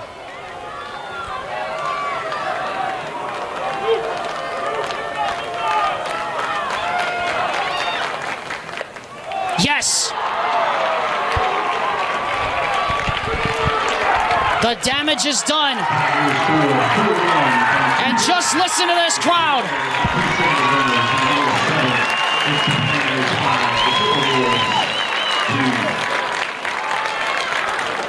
It is last chance saloon for the Riverton Silverwolves. 5-2 Lehi as we go to the final half of this. You just know deep down this kid that you're looking out on the mound is just not human at all. Mays Madsen, the RBI sac fly to put the Lehi Pioneers ahead. Alexander Tumalip, Ty Wilkinson, if you couldn't tell from the silence we were trying to put in for the last half of that inning, Ty, you simply cannot script anything like what we're seeing from the Lehi Pioneers. Not at all. And especially in the move and bringing El Capitan in. Mr. Captain himself, the shortstop, now turned pitcher for what is, we would think, could be the last 3 outs of the Riverton Silverwolves season. The tying run will be in the hole for the leadoff man, Cohen Allred. 7, 8, 9. Gage Woods, the pinch hitter for Dallin Ellison, stands on deck for Jay Applegate. First pitch from Mays Madsen, strike 1.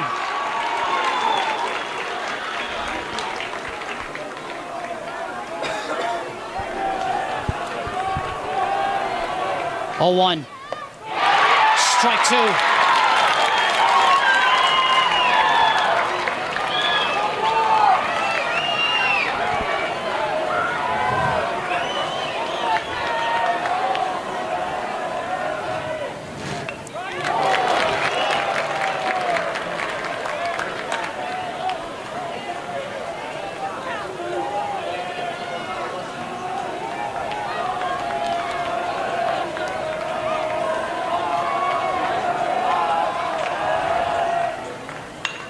Liner to right center. Base hit. And the tying run will be on deck as Allred's going to turn for second. Throw to second. They will not get him. And the Riverton Silverwolves are not done yet.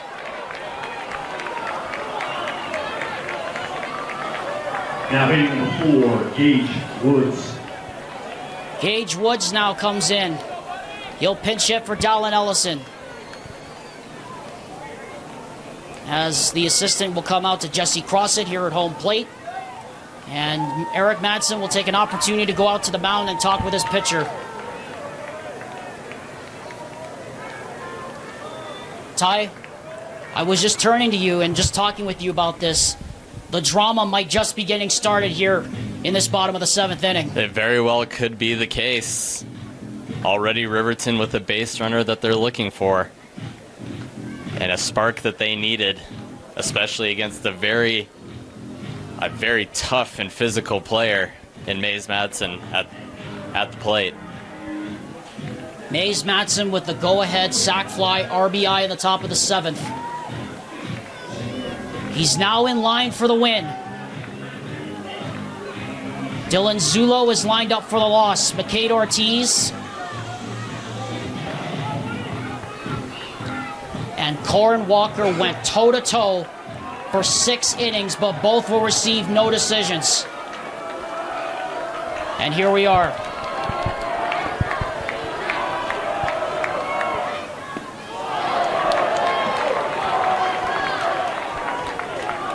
The tying run is on deck in the person of Easton Hicks. The go-ahead winning potential run is in the hole.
Liner into center field.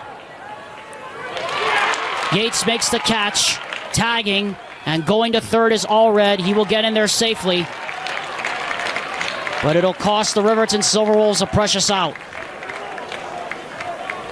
At the plate, number 5, Easton Hicks. Easton Hicks now at the plate. And the dangerous Carson Moody stands on deck. And right behind him is Caden Allred.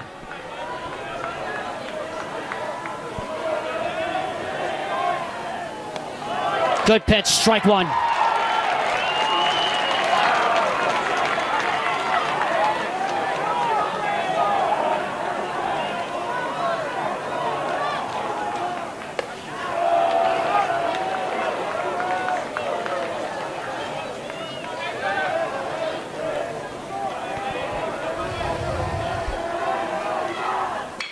Ground ball back to Madsen. 2 out.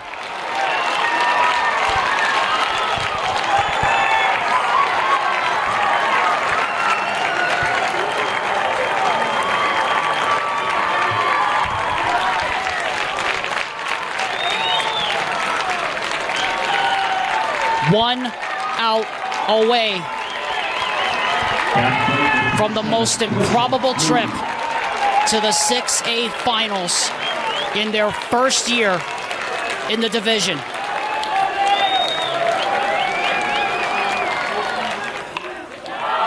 Popped up foul, left side, 1 strike.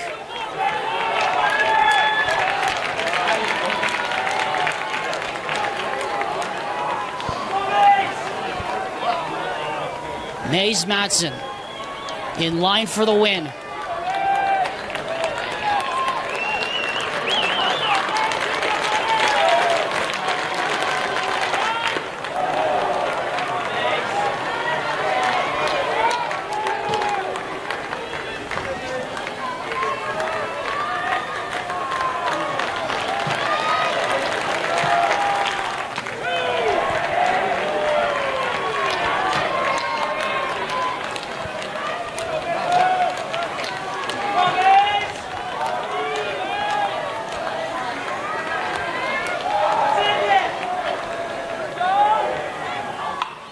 Fly ball, center field. Lehi's going to the finals.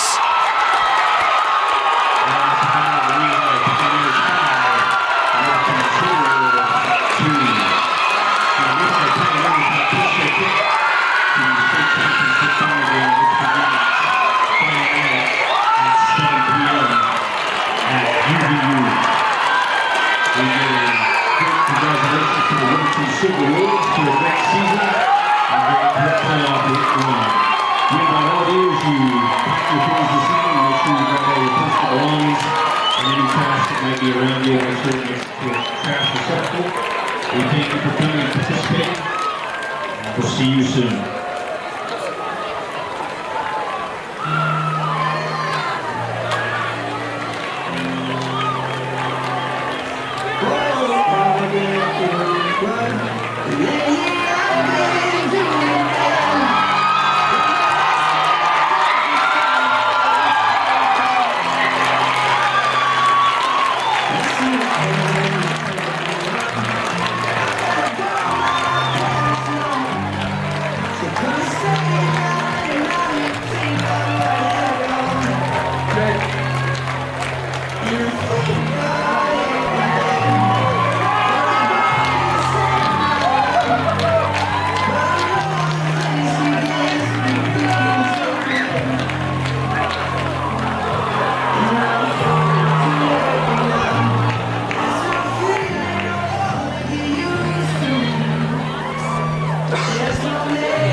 What you are looking at is what words fail to describe.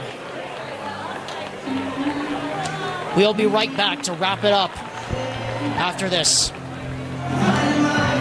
Just look at these scenes here at Larry H. Miller Field. Alexander Timolimp alongside my broadcast partner, Ty Wilkinson. Ty, the Lehi Pioneers have done it not once, but twice to Riverton, and they've beaten American Fork. The Lehi Pioneers are going to the 6A finals. Speechless. Eric Madsen in his first year, Ty, I mean, what more can you say about this team that you haven't already said? This has just been an amazing run to watch. The legacy continues. That's all I have to say. Lehi has proved that they have came to play in this tournament.